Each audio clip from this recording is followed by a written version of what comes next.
नकाबपोशों की खौफनाक वारदात। दरअसल छत्तीसगढ़ के सक्ती जिले के करही गांव में देर रात फायरिंग की सनसनीखेज घटना सामने आई है। रात करीब 1 बजे 3 अज्ञात नकाबपोश बदमाश घर में घुसे और सो रहे 2 सगे भाइयों पर ताबड़तोड़ गोलियां चला दी। हमले में बड़े भाई आयुष कश्यप की मौके पर ही मौत हो गई, जबकि छोटे भाई आशुतोष कश्यप गंभीर रूप से घायल है और उनका इलाज जारी है।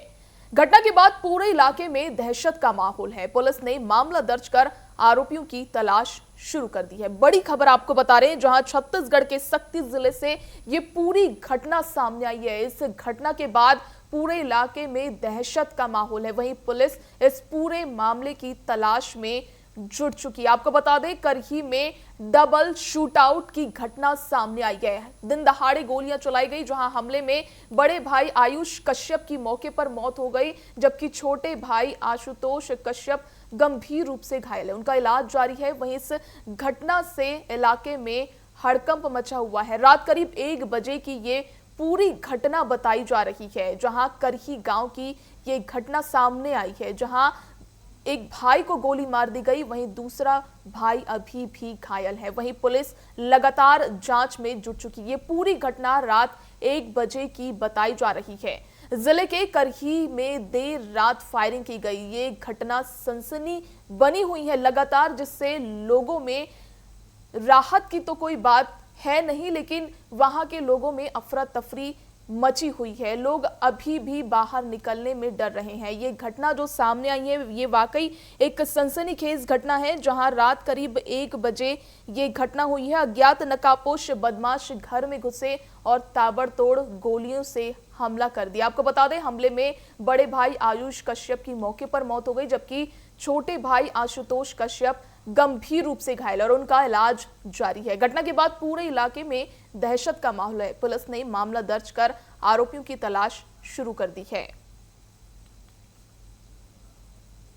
छत्तीसगढ़ से ये मामला सामने आया है, जहां घर में रात में 1 बजे घर के अंदर नकाबपोश बदमाश घुसे और भाइयों पर हमला कर दिया, जिसमें बड़े भाई को गोली लगी है। वहीं छोटे भाई को गंभीर रूप से घायल किया गया है, जो अभी अस्पताल में भर्ती है। वहीं बड़े भाई की मौत हो चुकी है। इस पर अधिक जानकारी के लिए संवाददाता मुस्ताक कुरैशी हमारे साथ जुड़ चुके हैं। मुस्ताक, इस फायरिंग की घटना के पीछे शुरुआती तौर पर क्या वजह सामने आई है? क्या ये आपसी रंजिश का मामला है या कोई और एंगल सामने आया है इस घटना को लेके? बिल्कुल, देखिए, सक्ती जिले का जो करही गांव है वो सिर्फ एक गांव नहीं है, बल्कि छत्तीसगढ़ में माफियाओं की नजर रहने वाली एक ऐसी गांव है जहां लगातार कई मामले सामने आ रहे हैं।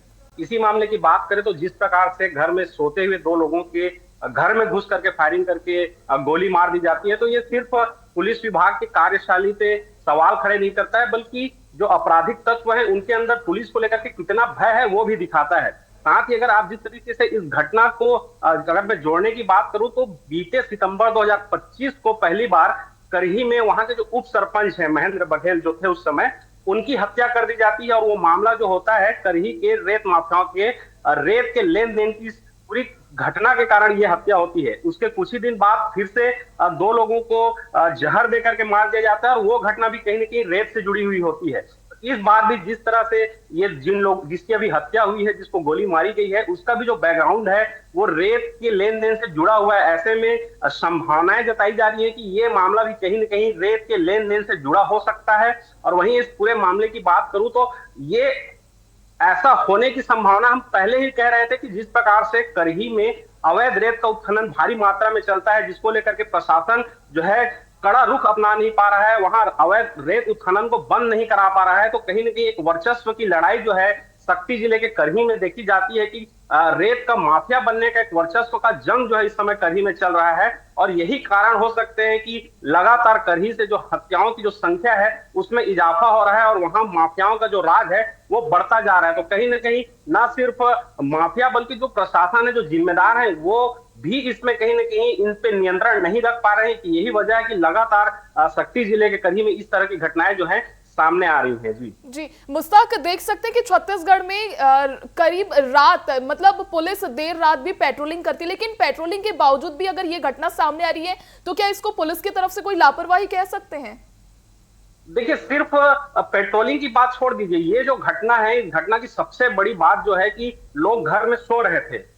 घर में भी अगर लोग सुरक्षित ना हो तो फिर पुलिस की जो तमाम कार्यशैली है उस पर तो सवाल खड़े होने जैसी बातें भी छोटी लगती हैं। किसी प्रकार का जो आपराधिक तत्व है उन पर भय ही नहीं रहा। यही वजह है कि घर में घुसकर गोली मार दी जा रही है। साथ ही मैं जैसे लगातार कह रहा हूं कि ये घटना, चूंकि जो बच्चे हैं जिसकी हत्या हुई है उसकी उम्र भी बहुत ज्यादा नहीं है। एक जो बड़ा भाई है आयुष कश्यप जिसकी मौत हुई इस घटना में, उसकी उम्र करीब 20 के आसपास है, और जो दूसरा भाई है जिसको गोली लगी जो घायल अवस्था में है करीब 16 वर्ष का है। तो ऐसे में ये जो घटना है कहीं ना कहीं सीधे तौर पर लेन देन रेत से ही जुड़ा हुआ पहली जो प्राथमिक तौर पे नजर आ रहा है। हालांकि पुलिस अब घटना होने के बाद तमाम प्रयास कर रही है। आसपास के जो जिले हैं वहां नाकेबंदी कर दी गई है ताकि जो अपराधी हैं वो भाग ना पाए। हालांकि अभी तक कोई सुराग नहीं मिला है। पुलिस को डॉग स्क्वाड की टीम लाई गई है, तमाम जो बैरिकेड्स हैं लगाए गए हैं, फॉरेंसिक टीम आई हुई है, टावर डम कराए गए हैं, तमाम चीजें पुलिस कर रही है। लेकिन ये घटना होने के बाद, ये घटना होने से पहले रोकने के लिए जिस प्रकार से कड़ाई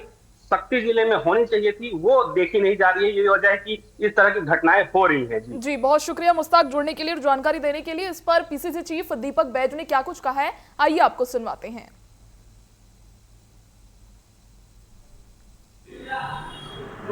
सरेआम घर में घुसकर गोलीबारी करना और एक व्यक्ति की मौत और वहीं उसके दूसरे भाई की गंभीर रूप से घायल होना, यह बताता है कि प्रदेश में कानून व्यवस्था कितनी खराब हो चुकी है, बद से बदतर हो चुकी है।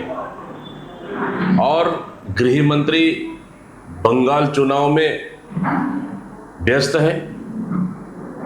सरकार पूरी तरह से अपनी नैतिक जिम्मेदारी खो चुकी है। प्रदेश में जंगल राज चल रहा है।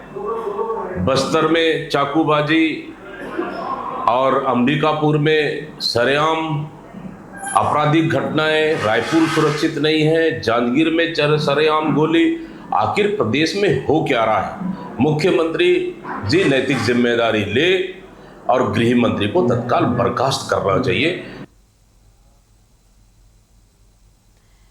इसी खबर पर हमारे साथ कांग्रेस के अध्यक्ष, ब्लॉक अध्यक्ष कुशाल कश्यप हमारे साथ जुड़ चुके हैं। कुशाल जी, आप ही के क्षेत्र में इतनी बड़ी फायरिंग की घटना सामने आई है, आप क्या इसे सरकार और प्रशासन की नाकामी मानते हैं?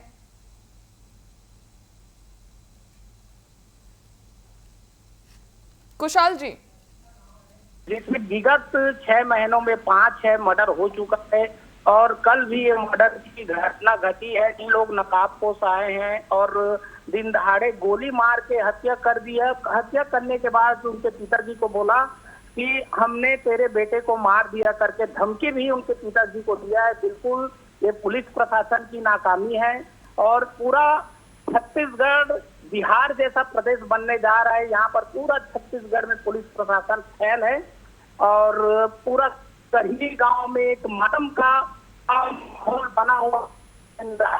19 वर्ष के युवक को गोली मारकर हत्या कर दी गई है। देखिए कुशाल कश्यप जी, आप चूंकि कांग्रेस से है, विपक्ष में रहते हुए कांग्रेस इस मुद्दे को किस तरह उठाएगी? क्या आप इस मामले में कोई उच्च स्तरीय जांच या एसआईटी गठित करने की कोई मांग कर रहे हैं?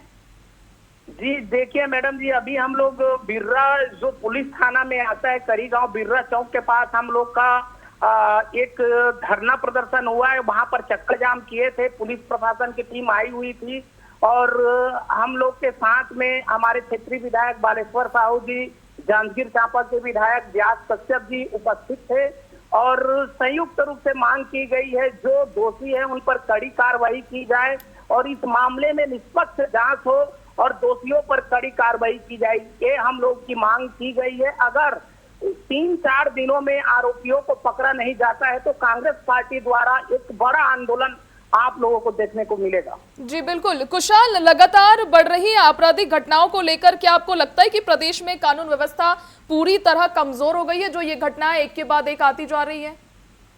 जी मैडम जी, पूरा प्रदेश में कानून व्यवस्था चरम सीमा पर पहुंच गई है। रायपुर में चाकूबाजी की घटना हो रही है। अपने करही गांव की आप घटना को देख लीजिए, गोली की घटना। इससे पहले पूर्व सरपंच को मर्डर करके पानी में फेंक दिया गया था और कुछ दिन पहले शराब में सुहागा मिला के 2 लोगों को मार दिया गया था। और लगातार पूरे प्रदेश में चाहे करही की बात हो, रायपुर की बात हो, अंबिकापुर की बात हो, ये छत्तीसगढ़ सरकार पूरा विफल नजर आ रही है। जैसा कि हमारे प्रदेश अध्यक्ष जी बता रहे थे कि हमारे गृह मंत्री जी बंगाल के चुनाव में व्यस्त हैं, वहीं दूसरी ओर छत्तीसगढ़ की पूरी कानून व्यवस्था ध्वस्त हो चुकी है। जी, बहुत धन्यवाद कुशाल जी जुड़ने के लिए और जानकारी देने के लिए। इसी के साथ हमारे संवाददाता जुड़े हुए हैं मुश्ताक। कांग्रेस ब्लॉक अध्यक्ष कुशाल कश्यप का कहना है कि अगर इस पर जांच अगर नहीं हुई या जल्द ही इस पर कोई समाधान नहीं आया तो वे उग्र आंदोलन करेंगे। बिल्कुल, देखिए ये विपक्ष का धर्म भी है और अपना विपक्ष का धर्म कांग्रेस जो है निभाने की कोशिश जरूर कर रही है, लेकिन आरोपियों को पकड़ा जाना, आरोपियों को सजा दिलाना ये सेकेंडरी है। पहली प्राथमिकता होनी चाहिए कि इस तरह की घटना ही ना हो और उसके लिए जो कड़ाई होना चाहिए, जैसे मैं बार बार कह रहा हूं कि शक्ति जिले में 2-3 जगह है जहां पर प्रदेश स्तर के माफियाओं की नजर जमी हुई है। उसमें एक जो सबसे बड़ा जो जगह है वो है करही। यहाँ की जो रेत उत्खनन रेत उत्खनन की जो अवैध कमाई है ये इतनी बड़ी है कि यहाँ प्रदेश के तमाम जो बड़े रेत माफिया हैं उनकी नजर है। तो कहीं ना कहीं प्रशासन को इस मामले में आरोपियों को गिरफ्तार करने के साथ साथ करही के अवैध रेत उत्खनन को बंद करने की तमाम जो कोशिशें हैं वो करनी चाहिए। जो जिम्मेदार है उनको आगे आना चाहिए और वहां पर अगर अवैध उत्खनन बंद नहीं होता है तो भविष्य में भी इस तरह की घटनाएं लगातार सामने आती रहेंगी। जी, बहुत शुक्रिया मुश्ताक जुड़ने के लिए और तमाम जानकारी साझा करने के लिए। बिल्कुल, ये एक सनसनीखेज है जहां रात के करीब 1 बजे नकाबपोश बदमाश घर में घुसकर भाइयों पे ताबड़तोड़ गोलियां चला दे रहे हैं। अब देखने वाली बात होगी कि आगे इस पर प्रशासन क्या कुछ सख्ती करता है।